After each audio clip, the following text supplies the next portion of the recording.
This channel does not promote any violent, harmful, or illegal activities. All content provided by this channel is meant for an educational purpose only. কয়েকদিন আগেই হাওড়ার নলপুরের কাছে দুর্ঘটনার কবলে পড়ে Secunderabad express. যদিও ট্রেনের গতি কম থাকায় বড়সড় বিপদের হাত থেকে বেঁচে যায় ট্রেনটি। এবার বড় বিপদের হাত থেকে বেঁচে গেল বন্দে ভারত এক্সপ্রেস। বেঁচে গেল একটি মালবাহী ট্রেনও।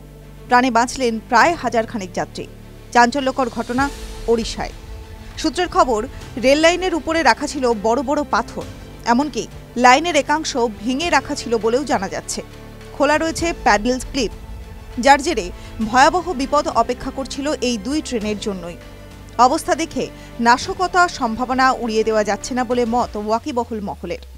ঘটনাটি ঘটে সোমবার রাতে ওড়িশার টিটলাগড় রায়পুর সেকশনের অন্তর্গত নওয়াপাড়া এবং খড়িয়ার রোড স্টেশনের মাঝখানে।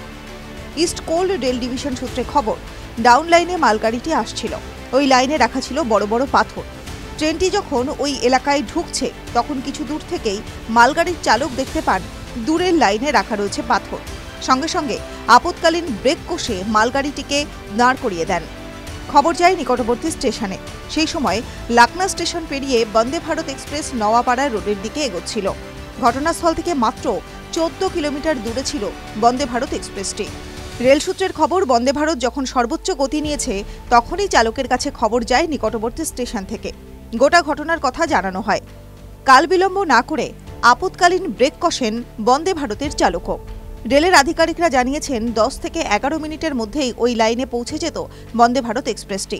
রেল সূত্রের খবর, মালগাড়ির চালক যদি না দেখতে পেতেন তাহলে বন্দে ভারত ওই লাইনে আসার পর মালগাড়িটিকে লুপ লাইন দিয়ে বন্দে ভারতকে পার করানো হতো, আর তখনই ঘটে যেতে পারত বড়সড় বিপর্যয়। ঘটনায় ইতিমধ্যেই এফআইআর করা হয়েছে টিটলাগড় পুলিশ স্টেশনে। নাশকতার অভিযোগই করা হয়েছে বলে জানা যাচ্ছে। ইতিমধ্যেই সাহসিকতার জন্য দুই ট্রেনের চালককেই পুরস্কৃত করা হয়েছে বলে জানা যাচ্ছে। TV9 Bangla digital.